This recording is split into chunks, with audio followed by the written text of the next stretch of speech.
The annual block party was supposed to be one of those neighborhood traditions where everyone comes together, grills some burgers, and pretends to care about each other's lawn maintenance choices. What I didn't expect was my own wife treating it like her personal comedy show, with me as the punchline. We'd been married for 8 years, and somewhere along the way, she developed this habit of cutting me down in public. Not the playful banter that couples do, but genuine attempts to embarrass me in front of other people. Today was different, though. Today she was performing.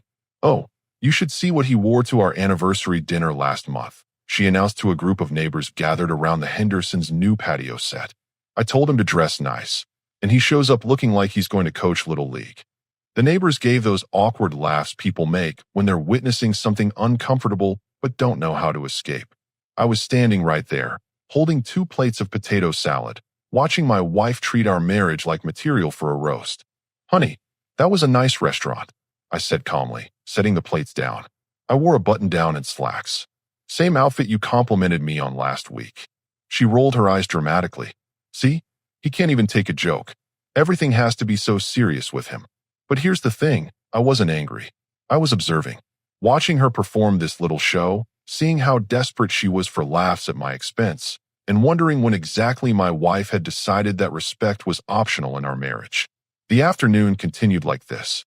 Every conversation became an opportunity for her to share some embarrassing story or make some cutting remark. When our neighbor asked about my promotion at work, she jumped in with, "Oh, he loves telling people about that. It's basically a fancy title for the same job, but don't tell him I said that." When someone complimented the lawn, she said, "I had to practically force him to mow it. He'd rather spend his weekends watching sports and eating chips." Each comment got a little sharper, a little more personal.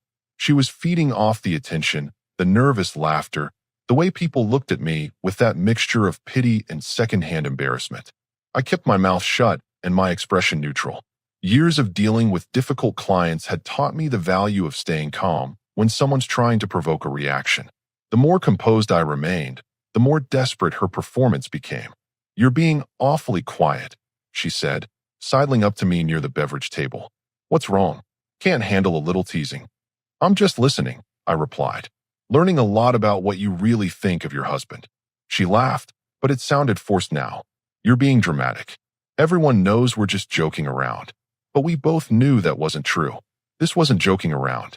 This was public humiliation, and she was enjoying every minute of it. The neighbors were starting to look uncomfortable, some of them making excuses to move to other conversations. That's when I noticed her, our neighbor from 2 houses down, the one who always smiled and waved when she was out walking her dog. She was watching the whole thing unfold with an expression I couldn't quite read. Not pity, not embarrassment, but something else. Something like recognition. My wife was oblivious, still riding high on her performance. She grabbed my arm possessively and announced to no one in particular, "I better go get us some drinks before he starts complaining about being thirsty too." As she walked away toward the coolers, I felt a presence beside me. The neighbor, the one with the dog, had moved closer. "You handle that really well," she said quietly. "Most guys would have lost it by now." I looked at her properly for the first time. She was attractive, sure, but that wasn't what struck me. It was the way she was looking at me, like she saw something my own wife had apparently forgotten existed. "She's just having fun," I said, though the words felt hollow. "Is she?" The neighbor's tone was gentle but direct. Because from where I'm standing, that didn't look like fun for anyone except her.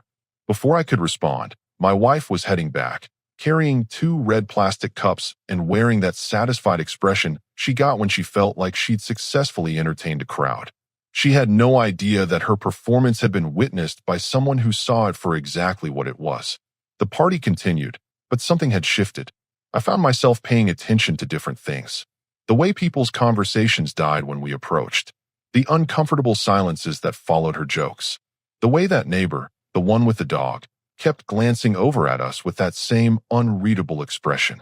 My wife, meanwhile, seemed energized by her earlier success. She was already planning her next performance, I could tell, looking around for the next opportunity to turn our marriage into entertainment for the neighbors. What she didn't realize was that her audience was getting tired of the show. 20 minutes later, my wife announced she was going to help herself to the dessert table and maybe grab some more drinks. "Try not to bore anyone while I'm gone," she said with that same forced laugh. Patting my shoulder like I was a child, she was leaving with a babysitter. The moment she was out of earshot, the neighbor with the dog approached me again.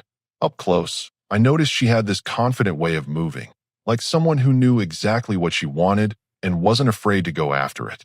I'm going to ask you something, and I want you to give me an honest answer, she said, positioning herself so we were facing each other directly. Are you single? The question hit me like a physical force, not because it was inappropriate, but because of how it made me realize what my marriage had become. Here was a woman asking if I was available, while my wife was 50 feet away, probably telling someone else about my latest domestic failure. Married, I said, though the word felt strange in my mouth. 8 years. She nodded, but didn't look surprised. That's what I figured, but I had to ask. See, I've been watching you for months now. The way you handle yourself, the way you treat people with respect even when they don't deserve it. The way you keep your composure when most men would be making a scene. I wasn't sure where this was going, but I wasn't stopping her either. I was hoping you were single because I've been wanting to ask you out. Like, actually ask you out. Dinner, conversation, the chance to get to know someone who seems to have his priorities straight.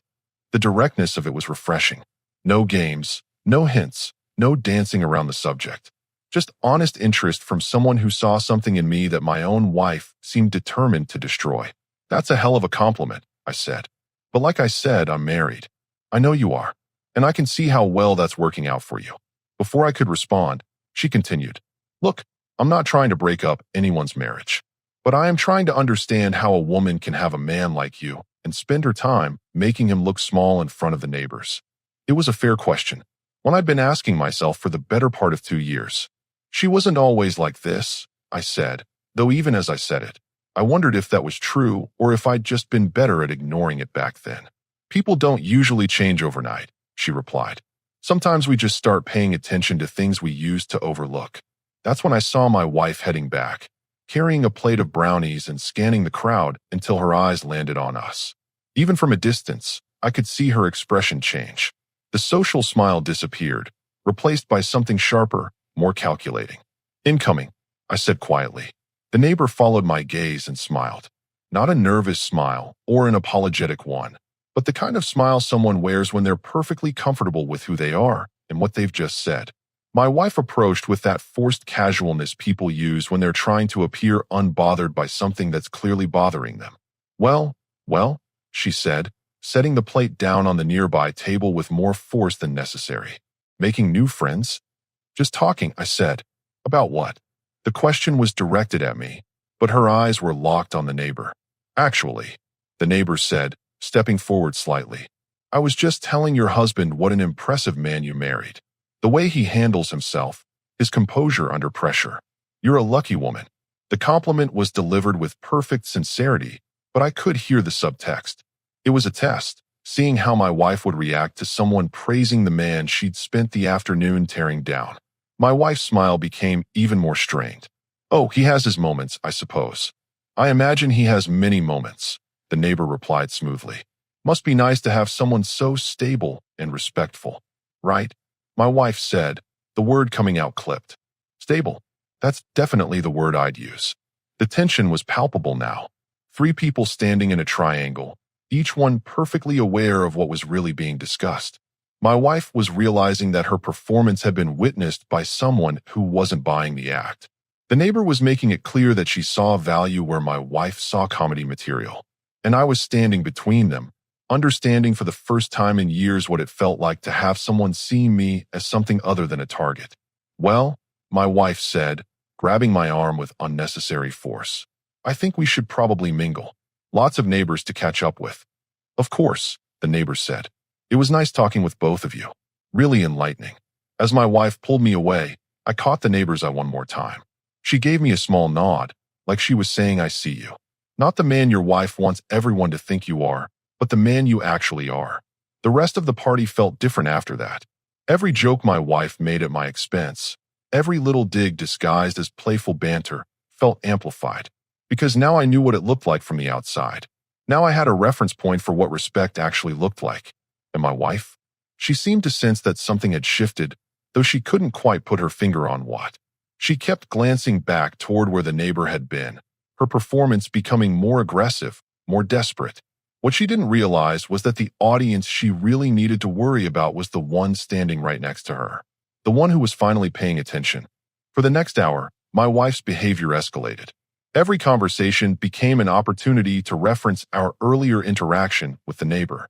She made pointed comments about women who don't respect boundaries and inappropriate behavior at family-friendly events. The irony wasn't lost on anyone paying attention. She positioned us near the grill area where most of the neighbors were gathered, essentially creating her own captive audience. That's when she made her mistake. "You know what's funny?" she announced, loud enough for everyone within 20 feet to hear. "Some people come to neighborhood parties thinking they can just walk up to married men and start flirting. Like, seriously? Have some self-respect." The conversation around us stopped. People looked uncomfortable, shifting their weight and suddenly finding their plastic cups very interesting. But my wife wasn't done. "I mean, when you're that obvious about it, it's just embarrassing for everyone involved. Right, honey?" She looked at me expectantly, waiting for me to validate her public attack on our neighbor. That's when I decided I was done being her silent partner in this performance. "Actually," I said, my voice carrying clearly across the suddenly quiet group, "I think what's embarrassing is spending an entire afternoon trying to humiliate your husband in front of the neighbors." You could have heard a pin drop. My wife's face went through about 3 different expressions in 2 seconds, settling on shocked outrage. "Excuse me. You heard me." I set down my drink and faced her directly. "Every conversation today, every story you've told, every joke you've made has been at my expense. And now you want to attack someone for showing me basic respect." I was not attacking anyone. I was just pointing out that some behavior is inappropriate. Like telling everyone I can't dress myself? Like announcing that my promotion isn't real? Like spending 2 hours making sure every person here knows how little you think of the man you married? The neighbors were starting to back away, creating a wider circle around us. Some looked fascinated by the drama. Others seemed mortified to be witnessing it. But nobody was leaving. "You're being ridiculous," she said, her voice getting higher. "It was just harmless teasing. Everyone knows that. Does everyone know that?" I gestured to the crowd around us. "Because from where I'm standing, it looks like everyone's been uncomfortable watching you tear me down all afternoon." I could see some people nodding slightly. Others were looking at the ground, probably remembering their own moments of secondhand embarrassment from earlier. "And you know what the really pathetic part is?" I continued. "A complete stranger showed me more respect in 5 minutes than you've shown me all day. She saw a man worth talking to, worth getting to know, while you've been performing this sad little show about what a disappointment I am." My wife's face was turning red now. That woman was completely out of line, flirting with a married man right in front of his wife. She wasn't flirting. She was being honest. She told me exactly what she thought. No games, no hidden agenda. And you know what she thought? That I was someone worth respecting. Imagine that. The crowd was getting larger now. People from other parts of the party were drifting over, sensing drama. My wife noticed too, and I could see her calculating whether to escalate or retreat. She chose escalation. "So now you're taking her side over your own wife's." I'm taking my own side for the first time in years. And yes, if respecting myself means agreeing with someone who sees value in me instead of comedy material, then absolutely. This is insane. You're making a scene over nothing. I'm making a scene? I almost laughed. You've been making a scene all day? The only difference is that now someone's calling you on it. That's when I noticed the neighbor in question had moved closer to the crowd. She wasn't pushing forward or trying to insert herself, just standing at the edge, watching. When my wife spotted her, her anger shifted into overdrive. "Oh, perfect. Your new girlfriend is here to watch the show." "She's not my girlfriend. She's just someone who treated me like a human being worthy of respect. Something you might want to try sometime." The neighbor stepped forward then, not aggressively, but with purpose. "Actually, I think I should clarify something, since I seem to be part of this conversation." My wife whirled to face her. "You need to stay out of this." "I would, but you keep talking about me." The neighbor's voice was calm, steady. "So let me be clear about what happened. I approached your husband because I've watched him for months being respectful, kind, and patient with people who don't deserve it. I asked if he was single because I was interested in getting to know someone with those qualities better." She paused, looking directly at my wife. "When he told me he was married, I respected that. But I also told him what I saw in him, Because sometimes people need to hear that they're valued. How dare you? How dare I what? Treat your husband with respect? See value in someone you spend your time diminishing? Notice that he's a decent man who deserves better than being someone's punchline. The silence that followed was deafening. Every neighbor, every casual observer, every person who'd witnessed my wife's performance earlier was now seeing it called out directly. My wife looked around at the faces surrounding us, finally realizing that her audience wasn't on her side anymore, that her performance had backfired spectacularly. "We're leaving," she said, grabbing my arm. But I didn't move. "Actually," I said, removing her hand from my arm, "I think I'll stay a little longer. Enjoy the party. Maybe have some actual conversations with people who don't think I'm a walking comedy routine." The look she gave me could have melted steel. But for the first time in years, I wasn't intimidated by her anger. I was done being managed, manipulated, and made small for her entertainment. "Fine," she said. "Stay. Make a fool of yourself. But don't expect me to clean up the mess when you come crawling home." She stormed off toward the house, leaving me standing in a circle of neighbors who'd just witnessed 8 years of marriage implode in spectacular fashion. Some looked sympathetic, others seemed relieved that someone had finally said what they'd all been thinking. But the person whose opinion mattered most was standing right there, looking at me with something I hadn't seen in my wife's eyes for years. Respect. I stayed at the block party for another 2 hours. Not to prove a point, but because for the first time in years, I was actually enjoying myself. The neighbors who approached me afterward weren't offering pity or awkward consolation. They were treating me like an adult who'd finally stood up for himself. One of the guys from down the street clapped me on the shoulder and said, "About time, man. We've all been watching that for years, wondering when you were going to say something." Another neighbor, an older woman who'd hosted the party, pulled me aside and said, "That took courage. A lot of marriages don't survive when one person decides the other isn't worth respecting anymore." But it was the neighbor who'd started this whole thing who had the most impact on my evening. She didn't gush or make it dramatic. She just said, "You handled that exactly right. No anger, no insults, just truth." That's rare. When I finally decided to head home, I knew what I was walking into. My wife's car was in the driveway, and every light in the house was on. She was waiting for me, probably planning her counterattack. I found her in the kitchen, sitting at the island with a cup of coffee and that expression she wore when she was preparing for battle. The moment I walked in, she launched, "Are you satisfied? Do you feel good about humiliating me in front of the entire neighborhood?" "I feel good about not letting you humiliate me anymore," I said, grabbing a bottle of water from the fridge. "There's a difference. What happened to you today? This isn't like you." "No, today was exactly like me. The real me. The version you've been trying to bury under 8 years of public criticism and private contempt." She stood up, pacing now. "I don't have contempt for you. That's ridiculous." "Really? When's the last time you introduced me to someone without including a joke about my flaws? When's the last time you talked about me to your friends without making me the butt of some story?" She opened her mouth to answer, then closed it. Because we both knew she couldn't. "I tease you because we're comfortable with each other. That's what couples do." "No. That's what couples do when they don't respect each other anymore. And I'm done being comfortable with disrespect." "So what? You're going to leave me over a stupid block party?" "I'm going to leave you because of who you've become." The block party just made it impossible to ignore anymore. That stopped her pacing. "Leave me? You're talking about leaving me." "I'm talking about ending a marriage where one person thinks the other exists to be her entertainment.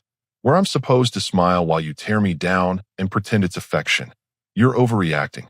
People say things they don't mean when they're trying to be social.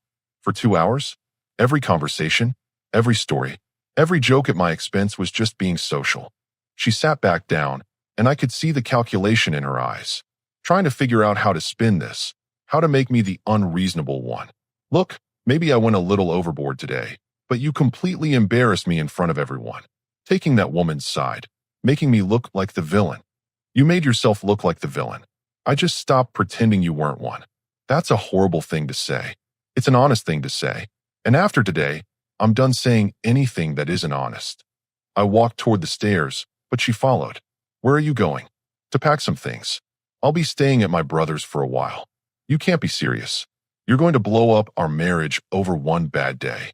I stopped at the bottom of the stairs and turned to face her. This wasn't one bad day.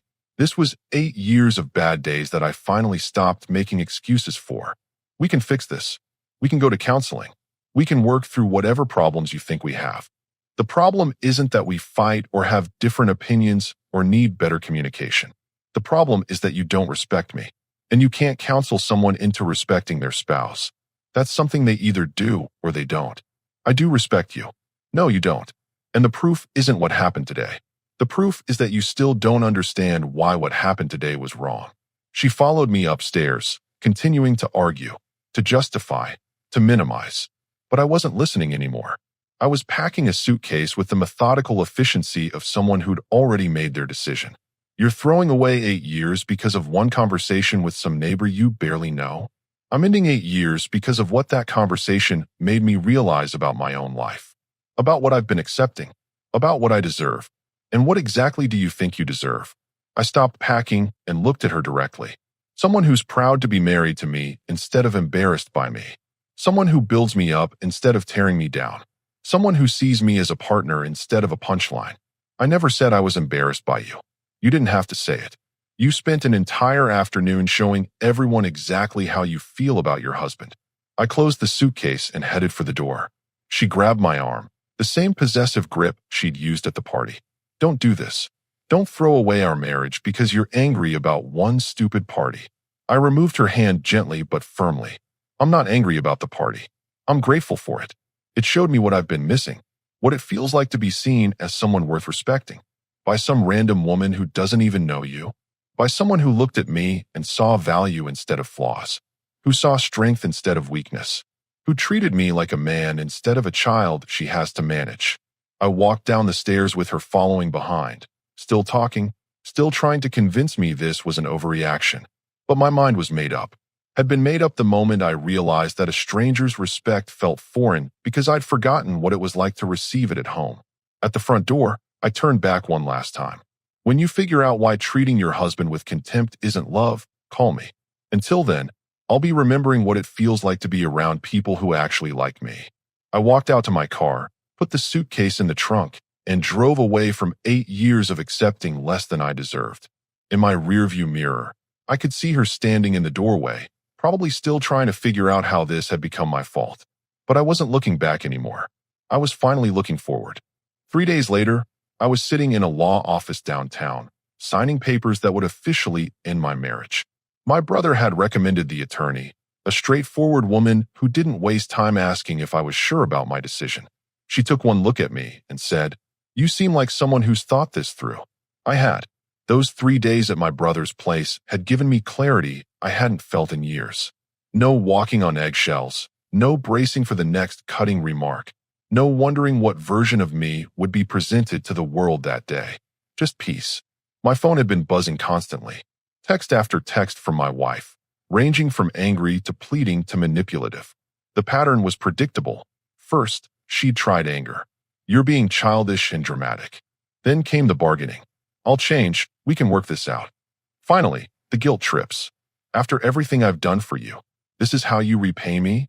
I didn't respond to any of them. There was nothing left to say. The divorce papers were served on Friday. By Saturday, my phone was ringing nonstop. I let most calls go to voicemail, but when my brother-in-law called, I picked up. "Man, she's been calling everyone in the family, trying to get people on her side," he said, "telling them you had some kind of breakdown at a neighborhood party." What kind of breakdown? According to her, you went crazy, started screaming at her in front of everyone, and stormed off with some other woman. I almost laughed. That's not even close to what happened. I figured, but she's got your mom worried sick. Might want to call her. I called my mother that afternoon. She was concerned, but not panicked, which told me she knew my wife well enough to take her version with a grain of salt. "She says you've been acting different lately, more distant," my mother said carefully. "Is everything all right?" "Everything's fine, Mom. Better than it's been in years, actually." She mentioned another woman. "There's no other woman. There's just me finally remembering that I deserve to be treated with respect by my own wife." My mother was quiet for a moment. "You know, your father and I always wondered about some of the things she'd say about you. At family gatherings, the little comments. We thought maybe it was just her sense of humor." "It wasn't humor, Mom." "No, I'm starting to realize that. The calls to family members backfired on my wife more than she probably expected. Turns out, people had been noticing her behavior for years, but hadn't felt it was their place to say anything. Now that I was taking action, they felt free to share their observations. My cousin called to tell me she'd been cringing at family dinners for the past 3 years. Every story she told about you made you sound like an incompetent child. We kept wondering why you never stood up for yourself. My uncle was more direct. About time you grew a backbone. That woman's been walking all over you since the wedding. But the most interesting development happened the following Tuesday. I was checking my mail at the house, picking up some documents I needed for the attorney, when the neighbor approached me. The one who'd started this whole chain of events. "How are you holding up?" she asked, genuinely concerned. "Better than expected," I said. "Thanks for asking. I heard she's been telling people you left her for me." "Yeah, I heard that too. Sorry you got dragged into this." She shrugged. "I'm not worried about neighborhood gossip. But I wanted you to know that several people have come up to me since the party, thanking me for saying what they'd all been thinking. Really, your wife's behavior wasn't just bothering you. It was making everyone uncomfortable. People were starting to avoid inviting you both to things because they didn't want to watch her tear you down. That hit harder than I expected. Not only had I been accepting disrespect, I'd been allowing it to affect my relationships with other people. The woman across the street told me she stopped having you over for barbecues because she couldn't stand listening to your wife belittle you in front of her kids. I felt a mix of embarrassment and validation.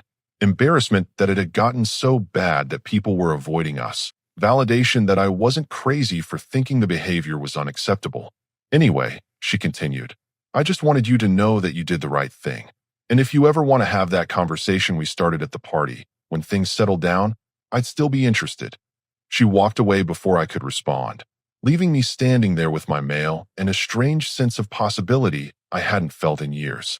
That evening, my wife showed up at my brother's apartment. I watched through the window as she sat in her car for 20 minutes, probably rehearsing whatever speech she'd prepared. When she finally knocked, I almost didn't answer.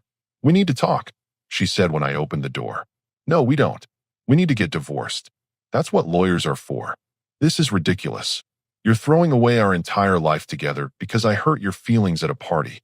I'm ending a marriage where my feelings don't matter to my wife. Your feelings do matter to me. When have my feelings mattered to you?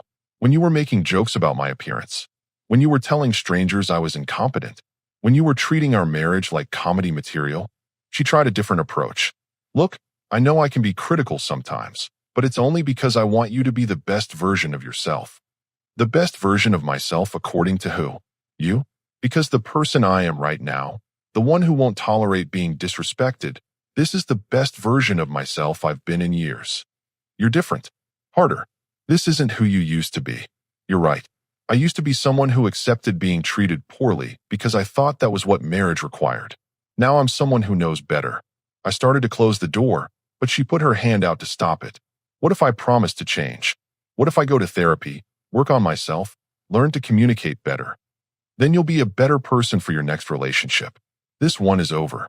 Please don't do this. I love you." "No, you don't. You love having someone to manage, someone to feel superior to, someone who won't fight back when you tear them down. But you don't love me." I closed the door and listened to her cry on the other side for about 10 minutes before she finally left. It should have made me feel guilty, but it didn't. It made me feel free. 2 weeks later, the divorce papers were filed. My wife had stopped calling, stopped showing up, stopped trying to rally family members to her cause. She'd finally realized that this wasn't a negotiation or a phase I was going through. This was me taking my life back. 6 months after the block party that changed everything, I was standing in my new kitchen, making coffee on a Saturday morning without anyone commenting on how I was doing it wrong. The divorce had been finalized 3 weeks earlier. Clean, simple, no drama. My ex-wife had finally stopped fighting it when she realized the neighbors weren't taking her side. The house I'd bought was 3 streets over from our old neighborhood, close enough to maintain friendships I'd rediscovered, far enough to start fresh. My brother had asked why I didn't move across town, get a complete change of scenery. "Because I'm not running from anything anymore," I told him. "This is my neighborhood too." The neighbors had been interesting to watch during the whole process. Some had chosen sides, but most just seemed relieved that the uncomfortable dinner party dynamic was over. The couple next door to my old house told me they'd started having people over again now that they didn't have to worry about witnessing public humiliation disguised as marriage. My ex-wife had moved in with her sister across town. Word was she'd been telling people I'd had a midlife crisis, but fewer people were buying that story as time went on. When you spend years making someone look bad in public, people remember when the truth comes out. The doorbell rang, interrupting my thoughts. Through the window, I could see her, the neighbor who'd started this whole transformation with one honest conversation. "Hope you don't mind me stopping by," she said when I opened the door. "I was walking past and saw you were up." "Not at all. Want some coffee?" We sat on my back deck, talking about everything except the obvious elephant in the room. Work, travel plans, the new restaurant downtown. Normal conversation between two adults who respected each other. "Can I ask you something?" she said eventually. "Sure. Do you ever regret it? Standing up for yourself that day?" I thought about it for a moment. I regret waiting so long to do it. But the actual decision? Never. Good. Because I've been wanting to ask you something for months now, but I didn't want to complicate things while you were going through the divorce. I set down my coffee cup and gave her my full attention. "I know this might seem fast, but would you like to have dinner with me? Actual dinner, not neighborhood party small talk." The request was simple, direct, honest. Everything I'd forgotten a relationship could be. "I'd like that," I said. "I'd like that a lot." We made plans for the following weekend. Nothing dramatic, nothing rushed. Just two people who'd seen something in each other worth exploring. After she left, I sat on my deck for another hour, thinking about how different my life looked now. No more bracing for criticism. No more wondering what version of me would be presented to the world. No more accepting disrespect as the price of companionship. My phone buzzed with a text from my brother. "Saw your ex at the grocery store yesterday. She looked miserable." I didn't respond. Her happiness wasn't my responsibility anymore, and her misery wasn't my victory. It was just the natural consequence of treating people poorly until they stop accepting it. That evening, I grilled a steak on my new patio and ate it while watching the sunset. No one criticized my cooking method or suggested I was doing it wrong. No one made jokes about my choice to eat alone or questioned whether I really needed that much food. Just peace. Just respect. Just the life I'd forgotten I deserved. The block party had been 6 months ago, but it felt like a lifetime. The man who'd stood there accepting public humiliation as the price of keeping peace was gone. In his place was someone who understood that respect isn't negotiable, that dignity isn't optional, and that sometimes the best thing you can do for yourself is stop accepting less than you're worth. I raised my beer to the sunset and smiled. Tomorrow was looking pretty good.